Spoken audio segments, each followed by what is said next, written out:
Buatnya menggunakan psikometri pertama kali, yaitu anak itu. 중심으로 사이코메트리 하고 싶은 사람이 생다고 생각한 사람이 있으니까 만났겠네요. 그 아이. Lian melompat turun dari atap dan menyadari di udara bahwa Jae-in berdiri di bawahnya. Mereka hanya bisa melihat dengan terkejut saat dia jatuh tepat ke arahnya.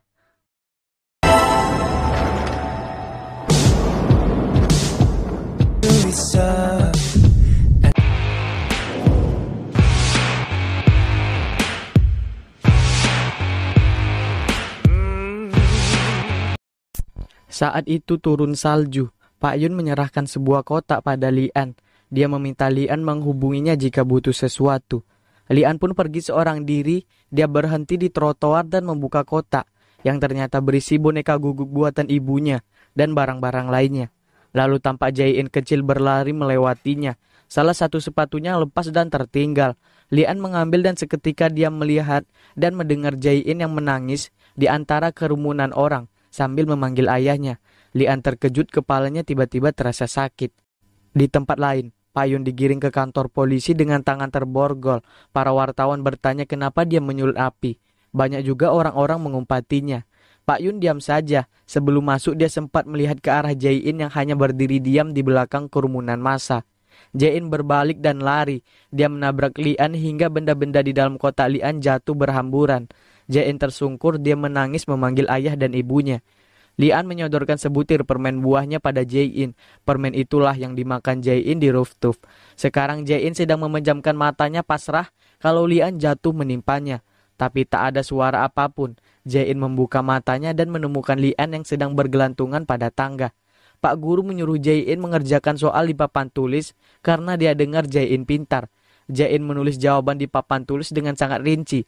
Pak guru memujinya kalau ini baru namanya kelas untuk menuju Universitas Seoul. Lian sempat mematahkan pensilnya karena kesal mendengar hal itu. Sedangkan Jae-in berbalik dan mengatakan kalau dia tidak mengerjakan soal itu dengan baik. Dia menjelaskan kalau jawabannya bertentangan dengan syarat soalnya. Kata Pak guru yang penting kan jawabannya benar. Dia menyuruh Jae-in duduk. Masalah ini sangat mirip dengan Anda, ucap Jae-in dengan berani. Dia mencontohkan kasus Lian. Hanya karena Lian memanjat tembok dan mengerjakan ujian dengan baik, dia dituduh mencuri soal ujian. Pak guru memilih jawaban yang disuka dan cocok dengannya. Jae-in masih terus melanjutkan argumennya. Dia tidak suka sikap Pak guru yang suka menyerang muridnya dengan masalah pribadi. Pak guru membentak Jae-in yang terlalu berani. Kata Pak guru, seorang jaksa biasanya mengidentifikasi pelaku dan memang itulah yang akan Jae-in lakukan.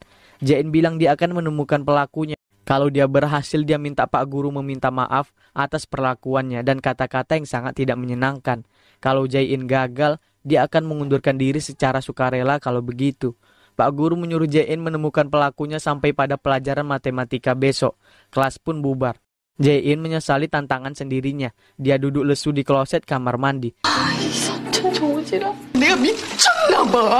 Di luar toilet sudah ada Lian yang menunggu. Jae-in melewatinya begitu saja. Lian berkata kalau dia akan membantu Jae-in dan mengulurkan tangannya untuk memperkenalkan diri. Jae-in mengabaikannya dan ngeloyor pergi. Lian minta mereka jabat tangan saja kalau begitu setelah mereka menangkap pelakunya. Jae-in pulang dan mendapat telepon dari seseorang yang sudah membantunya pindahan. Pelindung Jae-in melakukan semua kerja keras. Dia sudah mengirim uang selama 3 tahun dan kali ini bahkan dia mencarikanku sekolah dan membelikanku rumah. Bagaimana bisa aku membayarnya? Bisakah Anda minta pada pelindungku lagi? Aku ingin bertemu dengannya. Ternyata orang itu sedang bersama Sungmo. Sungmo sendiri sedang asyik menemani anak-anak bermain sepak bola. Malam hari, Lian mengendap-endap masuk ke Sema Do-hyun. Dia berhenti di depan ruangan guru dan menggunakan kemampuan psikometrinya untuk mengetahui kode pintu masuknya. Tapi Lian hanya melihat orang-orang menekan angka 6 dan 2. Lian mencoba menekan angka 6262, tapi ternyata gagal. Dia lalu mencoba melihat tombol angkanya. Saat itulah Jae-in datang. Lian terkejut melihatnya. Jae-in menyuruh Lian minggir. Dia memencet beberapa tombol dan pintu berhasil terbuka. Ulang tahun sekolah adalah 2 Juni 2002. Para guru menginginkan kode yang sederhana dan mudah diingat. Mereka berdua pun masuk ke ruangan guru dan menyalakan senter masing-masing. Jisoo masih di kantor dan sibuk memeriksa catatan pegawai rumah sakit perawatan Hanmin. Dia akhirnya menemukan profil pengasuh yang merawat 3 korban kebakaran. Jisoo langsung menelpon Sungmo yang lagi sedang menyetir. Jisoo melaporkan temuannya pengasuh yang bertanggung jawab atas kamar nomor 701, namanya Kang Hisuk. Jae-in memeriksa semua komputer guru, tapi semuanya terkunci kecuali komputer guru etika. Lee-an duduk di kursi guru gendut. Dia mengawasi Jae-in yang sibuk memeriksa lagi. Setelah yakin Jae-in tidak melihatnya, dia menggunakan kemampuannya dan memegang meja.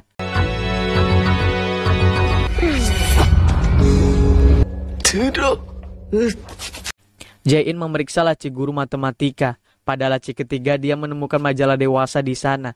Dia menyita semua ini dari para murid. Lee-an yang sudah berdiri di belakangnya Jae-in langsung tertarik. Dia berniat mengambil majalah itu, tapi Jae-in langsung menutup lacinya hingga tangannya Lee-an terjepit. Saat itulah Lee-an mendapat penglihatan. Dia melihat seorang perempuan memakai topi dan mengambil tempat pensil berwarna kuning dari dalam laci. Wanita, gumam Lee-an. Tampak darah mengalir dari hidungnya. Lee-an mimisan. Lee-an mengelap sedikit hidungnya lalu segera mengambil majalah dari dalam laci. Aku yakin aku sedang merasakan sesuatu. Lee-an lalu memeluk majalah itu. Jae-in memeriksa lemari tempat menyimpan berkas-berkas ujian. Sementara Lee-an sibuk menyentuh barang-barang, berharap bisa melihat sesuatu yang penting. Tapi sepertinya dia tidak berhasil menemukan apapun. Lee-an mendekati Jae-in dan berkata, mungkin karena sesuatu yang disita guru matematika. Lebih spesifiknya lagi sebuah tempat pensil berwarna kuning dengan rokok di dalamnya. Jisoo dan Sungmo bertemu di sebuah tempat makan.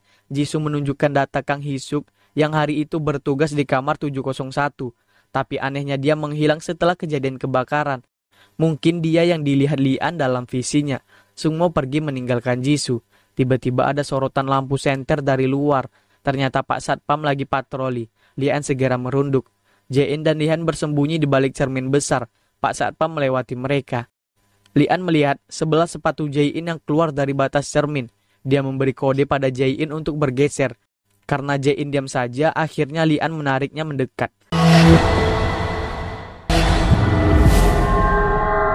Saat itulah Lee-an melihat sebuah penglihatan. Dia melihat angka 3145. Lee-an tanpa sadar menyebutkan angka itu, 3145.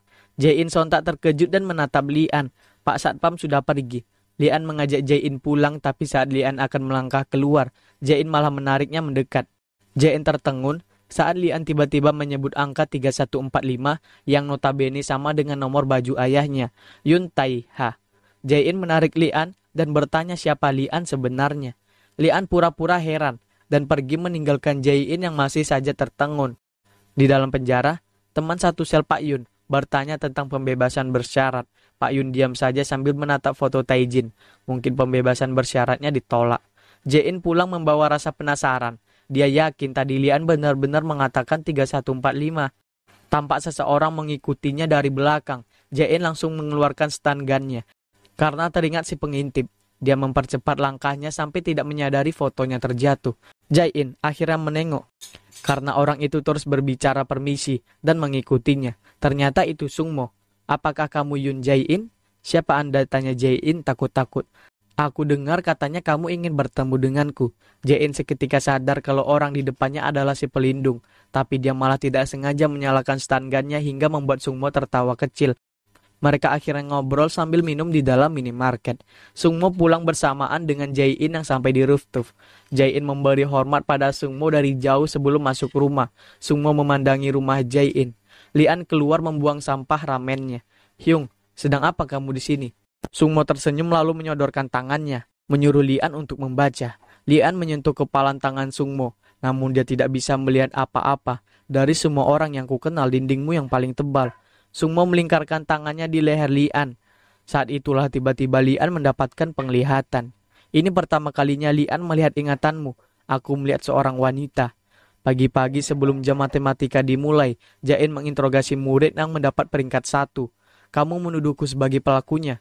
Sohyun tampak memperhatikan mereka dari bangkunya. Karena kamu sudah sejauh ini, aku akan memberitahu petunjuk sebagai hadiah. Kamu baru di sini 1 hari, jadi kamu tidak tahu. Tapi akulah satu-satunya yang bisa memperbaiki masalah ini sampai kamu bergabung dengan kami. Anak-anak yang punya nilai tinggi. Dan ternyata semua anak yang merasa benar yang dapat nilai tinggi mereka semua pelakunya. 얼마 전에 오류 문제에 대해서 올렸더라. 됐을까? 홍길동도 아니고. 난 너를 Lian tampak memasang gembok pintu suatu ruangan dan mengganjal pintu dengan alat pel. Menurut Lian, pelakunya ada seorang murid wanita yang memiliki pena merah muda dan menyimpan rokok di dalam tempat pensil kuning. Skenarionya adalah Lian akan menyalakan alarm kebakaran. Nanti mereka akan bertemu lagi di sana. Daebong tidak setuju. Lian pun menekan tombol alarm. Dia lalu bersiap di pintu keluar.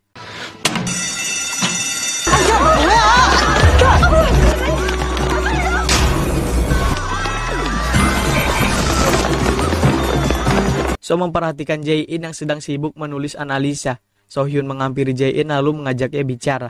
Anak-anak kembali ke kelas setelah tahu kalau tidak ada kebakaran. Sementara Lian masih merintih dan terbaring di lantai. Lian berdiri dan mengelap hidungnya.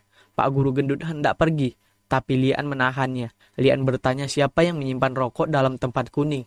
So-hyun mengajak Jae-in ke halaman belakang sekolah. Aku punya sebuah rahasia. Aku hanya akan memberitahumu, tapi terserah kamu simpan atau tidak. Lagi pula aku berhutang sesuatu padamu. Apa maksudmu? Tanya Pak guru gendut. Aku tidak tahu semua anak yang merokok. Tapi Anda meminta rokok pada semua perokok. Pak guru gendut buru-buru membungkam mulut Lian dengan tangannya. Saat itulah Lian mendapatkan penglihatan. 맨날 학생들한테 담배 빌리시잖아요. 거기 나 담배 Seorang murid wanita tampak akan merokok, tapi dia mengurungkannya dan meremas rokoknya. Dia lalu menatap sesuatu berwarna merah muda. Tiba-tiba terdengar suara guru gendut dari belakang meminta rokok. Lian tampak tertegun. Itu bukan pena. Lian berlari ke kelas mencari So-hyun karena tidak menemukannya. Salah seorang siswa yang anggota geng waktu itu mengatakan kalau So-hyun pergi dengan anak baru. Daebong meraih tangan Lian untuk menghentikannya. Lian menghempaskan tangan Daebong. So-hyun, guru matematika, menyita tempat pensil kuningnya dengan tespek di dalamnya. Dia pergi ke ruangan guru untuk mendapatkan kembali. Lian mengancungkan pena So-hyun yang waktu itu diselipkan Daebong di saku Lian. Aku membaca pena yang kamu berikan padaku. Dari pena itu Lian tahu kalau So-hyun punya tempat pensil kuning. Itu sebabnya dia putus dengan pacarnya, tanya Daebong. Jae-in terkejut saat So-hyun menceritakan yang sebenarnya terjadi. Lian menghampiri Jae-in yang sendirian di halaman belakang sekolah. Dia menanyakan keberadaan So-hyun. Kamu menemukan sesuatu, dan Lian mengajak Jae-in ke kelas. Jae-in melarang Lian mengatakan soal So-hyun pada yang lainnya karena dia tidak ingin So-hyun dikeluarkan dari sekolah. Lian pergi setelah melihat Daebong yang sedang menghajar mantan pacar So-hyun di lapangan. Lian berteriak dari jauh meminta Daebong berhenti. Guru matematika masuk ke kelas.